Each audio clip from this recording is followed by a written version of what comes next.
प्रशांत किशोर के ऐलान से हिली भाजपा, क्या उनकी बातें सत्य है?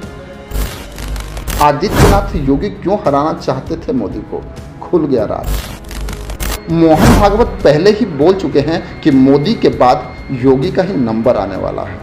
चुनावी रणनीतिकार और जन स्वराज के संस्थापक प्रशांत किशोर के एक बयान के बाद भाजपा में कलह शुरू हो गया है। वहीं अगर देखें तो आज प्रधानमंत्री मोदी के दौर में आदित्यनाथ योगी आ चुके हैं। वैसे भी आरएसएस के चीफ मोहन भागवत भी अंदर अंदर चाहते हैं कि प्रधानमंत्री मोदी के बाद गद्दी आदित्यनाथ योगी को सौंप दी जाए। वहीं अब प्रशांत किशोर के बयान से ये बातें सच होती नजर आ रही हैं कि भाजपा के अंदरूनी खेमे में बगावत शुरू हो चुकी है, क्योंकि लोकसभा चुनाव के बाद से देखें तो प्रधानमंत्री मोदी उतने एक्टिव नहीं दिख रहे हैं। मैं आपको बता दूं कि चुनावी रणनीतिकार और जन स्वराज अभियान के चीफ प्रशांत किशोर ने यूपी में लोकसभा चुनाव में मिली बीजेपी की हार को लेकर चौंकाने वाला जवाब दिया है। चुनावी रणनीतिकार प्रशांत किशोर ने एक न्यूज को दिए इंटरव्यू में उत्तर प्रदेश में बीजेपी के हार के कारणों पर अपनी राय रखी है। उन्होंने कहा कि पीएम मोदी और अमित शाह की लोकप्रियता की वजह से योगी आदित्यनाथ के समर्थकों में यह डर बैठ गया था कि अगर बीजेपी बहुत ज़्यादा सीटें जीत जाती हैं तो योगी जी की कुर्सी खतरे में पड़ सकती है। वहीं प्रशांत किशोर ने 2009 के गुजरात चुनाव का उदाहरण देते हुए कहा कि उस समय भी नरेंद्र मोदी का उदय हो रहा था और लाल कृष्ण आडवाणी के नेतृत्व के बीच एक असहज स्थिति थी।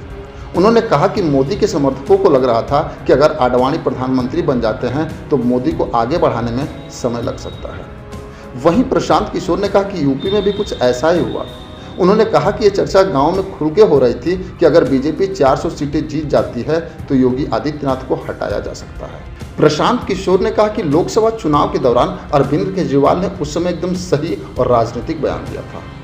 प्रशांत किशोर ने बताया कि जब वह बिहार में पदयात्रा कर रहे थे तो लोग उनसे यही सवाल पूछ रहे थे कि अगर बीजेपी 400 सीटें जीतती हैं तो क्या योगी को हटा दिया जाएगा। उन्होंने कहा कि यह दिखाता है कि यह बात बीजेपी समर्थकों के मन में घर कर गई थी। हालांकि प्रशांत किशोर ने यह भी कहा कि यह जरूरी नहीं कि योगी आदित्यनाथ के मन में यह बातें चल रही हैं। प्रशांत किशोर ने कहा कि यह सिर्फ एक अटकल है।